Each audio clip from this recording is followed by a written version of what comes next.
dan mempelajari tentang tokoh-tokoh yang termasuk dalam proses perumusan dasar negara, yaitu Pancasila. Nah, ada yang tahu nggak kalian siapa saja sih yang termasuk dalam tokoh-tokoh yang merumuskan gagasan teks dasar negara? Ya. Nah, apa sih tujuannya kita mempelajari tentang sejarah, terutama tentang perumusan dasar negara yang sudah lama? Di sini tujuan materi kita hari ini adalah yang pertama untuk memahami tokoh-tokoh siapa saja sih yang berperan dalam perumusan teks dasar negara. Nah, untuk yang kedua, kita menyebutkan nilai-nilai juang para tokoh yang berperan dalam proses perumusan teks Pancasila. Dan yang ketiga, menyebutkan contoh implementasi nilai juang Pancasila dalam kehidupan sehari-hari. Nah, di sini ada yang tahu nggak nih kapan teks dasar negara itu dibuat atau dirancang? Ya, betul sekali. Pastinya sebelum Indonesia itu merdeka ya.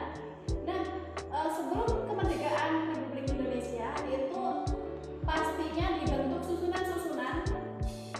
susunan-susunan organisasi yang dipersiapkan untuk teks proklamasi Indonesia. Dan di sini teks dasar negara sendiri dimulai perumusannya itu pada saat dibentuknya organisasi Badan Penyelidik Usaha-Usaha Persiapan Kemerdekaan Indonesia atau disingkat apa? Ya, BPUPKI. BPUPKI dibentuk pada tanggal 24 April 1945 di Kepulauan Jawa. Nah, pada organisasi BPUPKI ini tujuannya adalah untuk mempersiapkan kegiatan atau teks dasar negara yang diperuntukkan untuk naskah proklamasi yang akan dikumandangkan pada tanggal 17 Agustus 1945. Nah, siapa saja tokoh-tokoh yang berperan aktif dalam teks dasar negara ini? Yaitu yang pertama adalah Dr. Muhammad Yamin, yang kedua adalah Dr. Supomo, dan yang ketiga adalah Insinyur Soekarno. Nah, pada saat itu Dr. Muhammad Yamin itu menyampaikan 5 gagasan. Yang pertama adalah peri kebangsaan, peri kemanusiaan, peri ketuhanan, peri kerakyatan, dan kesejahteraan rakyat. Kelima gagasan dari Dr. Muhammad Yamin ini disatupadukan dan diakumulasi yang paling tepat dengan gagasan-gagasan dari Mr. Supomo dan Insinyur Soekarno. Nah, untuk 5 gagasan dari Mr. Supomo tersendiri itu adalah persatuan, kekeluargaan, keseimbangan lahir dan batin, musyawarah, dan keadilan sosial. Usulan secara lisan berupa 5 asas yang diajukan oleh Insinyur Soekarno pada pidatonya yang untuk merumuskan teks dasar negara, yaitu yang pertama adalah nasionalisme dan kebangsaan Indonesia, yang kedua internasionalisme atau peri kemanusiaan, yang ketiga mufakat atau demokrasi, yang keempat kesejahteraan sosial, dan yang kelima ketuhanan yang berkebudayaan. Selanjutnya jiwa dan semangat merdeka. Pastinya kalau kita sudah merdeka, pasti kita memiliki nilai semangat yang lebih daripada saat kita dijajah oleh bangsa-bangsa Belanda dan bangsa Jepang.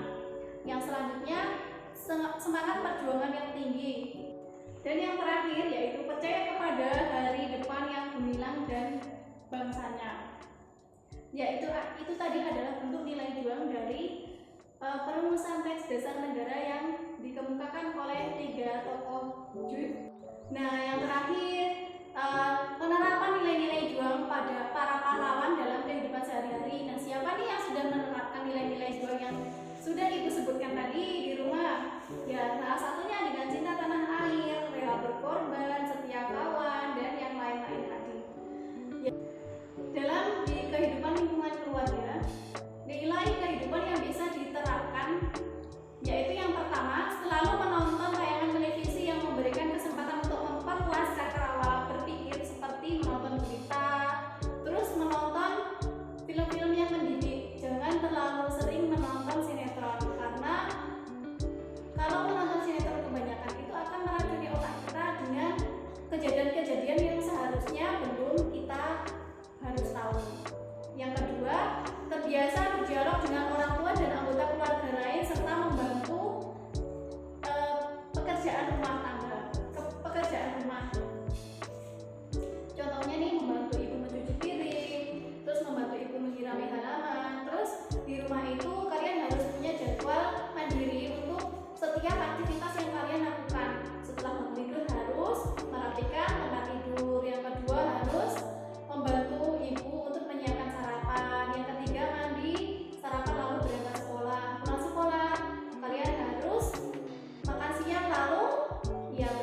Nah, itu tadi adalah contoh penerapan di lingkungan keluarga. Yang selanjutnya, contoh penerapan di lingkungan masyarakat. Nilai juang yang bisa kita terapkan yaitu selalu menyampaikan gagasan atau pendapat saat melakukan musyawarah. Contohnya dalam hal pemilihan ketua RT, pemilu, dan pemilu daerah. Itu kalau sudah mencukupi umur diwajibkan tidak boleh golput ya, harus memilih.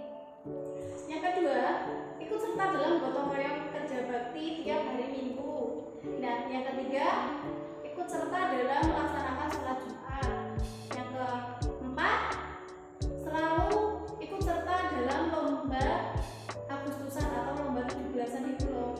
Kita wajib untuk memeriahkan hari jadi atau hari kemerdekaan Republik Indonesia. Itu tadi adalah contoh nilai juang yang bisa kita terapkan di lingkungan masyarakat. Nah, kalau di sekolah nih ada yang tahu nggak penerapan nilai juang yang harus kalian terapkan di sekolah? Ya, betul sekali. Yang pertama adalah membentuk jadwal piket kelas dan melakukan piket kelas sesuai dengan jadwal yang ditentukan. Yang kedua, selalu mengerjakan tugas tepat waktu dan mengumpulkan tugas tepat waktu.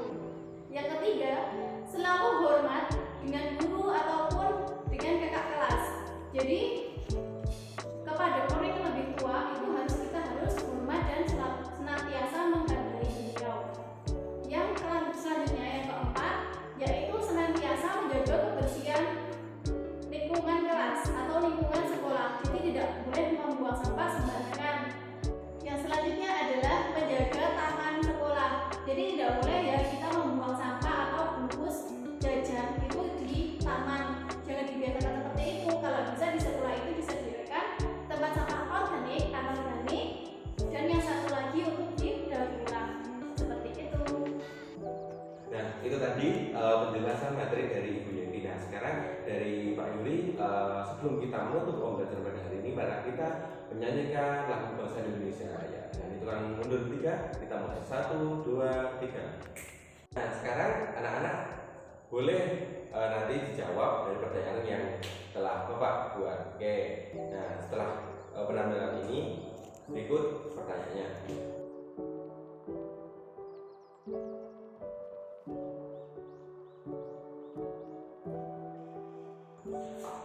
Baik, itu tadi adalah materi yang Ibu Yenti sampaikan. Nah, sekarang anak-anak sudah paham kan tentang rumusan Pancasila. Nah, tadi materinya adalah terkait Pancasila sebagai nilai kehidupan. Oke, jangan lupa belajar di rumah, tetap semangat, terus berbakti pada orang tua. Mungkin itu saja yang bisa kami sampaikan terkait materi pada hari ini. Oke, dari kami cukup sekian. Wassalamualaikum warahmatullahi wabarakatuh.